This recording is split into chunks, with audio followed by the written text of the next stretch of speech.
హరి ఓం శ్రీమాత్రే నమః. లలితా సహస్రనామ పారాయణలో భాగంగా ఈరోజు అమ్మవారి నామం 927వ నామం, 4 అక్షరాల నామం స్తోత్రప్రియ. ఈ నామంతో అమ్మవారికి నమస్కారం చేసుకున్నప్పుడు ఓం స్తోత్రప్రియాయ నమః అని చెప్పుకోవాలి. స్తోత్రమునందు ప్రీతి కలిగినటువంటి తల్లి అని చెప్పి మనకి దీనికి స్థూలార్థంగా చెప్పుకుంటే, అసలు స్తోత్రప్రియ, స్తుతిమతి, శృతి సంస్కృత వైభవ, ఈ 3 నామాల్లో కూడా ఒక అందమైన కూర్పు ఉంటుంది. స్తవ్య స్తవ ప్రియ స్తోత్రం, స్తుతి స్తోత్రారణప్రియ అని చెప్పి విష్ణు సహస్రనామంలో చెప్పినటువంటి భావాన్ని మనం ఇక్కడ చూసుకోవాలి. అమ్మవారు స్తోత్రప్రియ అంటే స్తోత్రాల నందు ప్రీతి కలిగినది. సృష్టిలో పొగడ్తకి సంబంధించడం అనేది గొప్ప గుణం. సరే, మన అవసరాల కొలది చేసేది పొగడ్త కాదు, ఉన్నదాన్ని తెలుసుకోవడమే పొగడ్త. ఉన్నది నేను తెలుసుకున్నానంటే అలా తెలుసుకున్నందుకు దేవతలు సంతోషిస్తారు. స్తోత్రము అంటే పొగుట అని మనం చెప్తాం, కానీ స్తోత్రము అంటే దేవత యొక్క గుణాలు, లీల, మహిమ, స్వభావము, తత్వము ఇవన్నీ చెప్పడమే. అప్పుడు అమ్మ నా గురించి ఇతనికి బాగా తెలిసింది అని చెప్పి అమ్మ అనుగ్రహిస్తుంది. అంటే మన జ్ఞానాన్ని అనుగ్రహించింది. మన జ్ఞానాన్ని అనుగ్రహిస్తే మనల్ని అనుగ్రహించింది. ఎవరిని స్తోత్రం చేస్తున్నామో వాళ్ళకు సంబంధించినటువంటి జ్ఞానాన్ని స్తోత్రం అంటారు.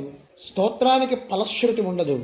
స్తోత్రం ఏంటంటే ఆ దేవత యొక్క గుణగణాలు మనం వెతుక్కోవాలి, అది అర్థం చేసుకోవాలి.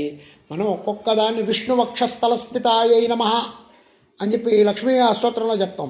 అంటే అక్కడ మనం ఏమిటి, అమ్మ నువ్వు విష్ణు వక్షస్థల స్థితాయ నమః అంటే అది కాదు అర్థం. అమ్మ ఎక్కడ ఉంటుంది, ఆవిడికి ఆనందకరమైన ప్రదేశం ఎక్కడ, విష్ణువు యొక్క వక్షస్థలం. అట్లే ఆ భావనతో కనుక అక్కడ చేస్తే, ఓహో వీడు నా గురించి పూర్తిగా తెలుసుకొని చేస్తున్నాడు, అమ్మ అక్కడ దానికి ఆనందిస్తుంది. ప్రతి స్తోత్రానికైనా సరే 6 లక్షణాలు ఉంటాయి. మొదటిది నమస్కారం, రెండవది ఆశీస్సు, మూడవది సిద్ధాంతోక్తి, 4వది పరాక్రమం, 5వది విభూతి, 6వది ప్రార్థన. ఈ 6 లక్షణాలు ఉంటే దాన్ని స్తోత్రం అంటారు. ఇది భాస్కర్ రాయలు వారు చెప్పిన మాట. నమస్కారస్తదధీశ్చ సిద్ధాంతోక్తి పరాక్రమ విభూతి ప్రార్థనా చేతి షడ్విధం స్తోత్రలక్షణం అని చెప్పి భాస్కర్ రాయలు వారు చెప్పారు. నమః అంటే నమస్కారాన్ని చెప్పారు. సిద్ధాంతోక్తి అంటే స్తోత్రంలో సిద్ధాంతం చెప్పాలి. సిద్ధాంతం అంటే శాస్త్రం, ఆ శాస్త్రాన్ని చెప్పాలి. విభూతి అంటే ఆ దేవత యొక్క గుణగణాలు, గొప్పదనాలు, ఐశ్వర్య స్వరూపాలు, దాని యొక్క అవతార విశేషాలు చెప్పాలి. అలాగే అక్కడ అమ్మవారికి చెప్పేటప్పుడు మనం ఈ గొప్పదనాలు, స్వరూపాలు చెప్పేటప్పుడు ఇచ్ఛాశక్తి, జ్ఞానశక్తి, క్రియాశక్తి స్వరూపిణి, స్వాహ, స్వధా, మతి, తుష్టి, పుష్టి ఇవన్నీ కూడా అమ్మవారి విభూతులు. నమస్కారం పక్కన ఎక్కడ చెప్పాలంటే త్రికజద్వంద్య, సమజ్జన, తమోగుణ ఇలాంటి నామాల్లో నమస్కారం చెప్పారు. అదేవిధంగా స్వస్తిమతి, ధనధాన్య వివర్ధిని, సుఖప్రద, కైవల్యప్రదాయిని, ఇట్లా ఇవన్నీ ఆశీస్సులు. సిద్ధాంతోక్తి అంటే శాస్త్రంలో చెప్పాలి, స్తోత్రంలో శాస్త్రం చెప్పాలి. దానికి లలితా సహస్రంలో అసలు కొదవే లేదు. మిథ్యా జగదధిష్టాన మైత్ర్యాది వాసనాలభ్య తత్వమర్థస్వరూపిణి కేవలానర్ఘ్య సదోదిత సదాతుష్ట ఇవన్నీ సిద్ధాంత వాక్యాలే, ఉపనిషద్ వాక్యాలే.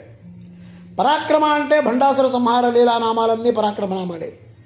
ప్రార్థన అంటే అమ్మవారిని ప్రార్థించడం, మనలోని ధ్యాన శ్లోకం, మనలోని ప్రకృష్టంగా అమ్మవారిని అనుగ్రహించమని వేడుకోవటమే ప్రార్థన. భక్తి ప్రియ, భక్తి గమ్య, భక్తి వశ్య, భయాపహ ఇవన్నీ ప్రార్థనా శ్లోకాల కిందకే వస్తాయి. ఇలా కొద్దిగా చెప్పుకుంటాం. స్తోత్రం అంటే ఈ లక్షణాలన్నీ ఉంటేనే అది స్తోత్రం. అలాంటి స్తోత్రాలు అమ్మవారికి ప్రీతికరం. ఓం ఐం హ్రీం శ్రీం స్తోత్రప్రియాయ నమః. ఓం శ్రీమాత్రే నమః. ఓం శ్రీ మహారాజ్ఞే నమః. శ్రీమత్సింహాసనేశ్వర్యై నమః.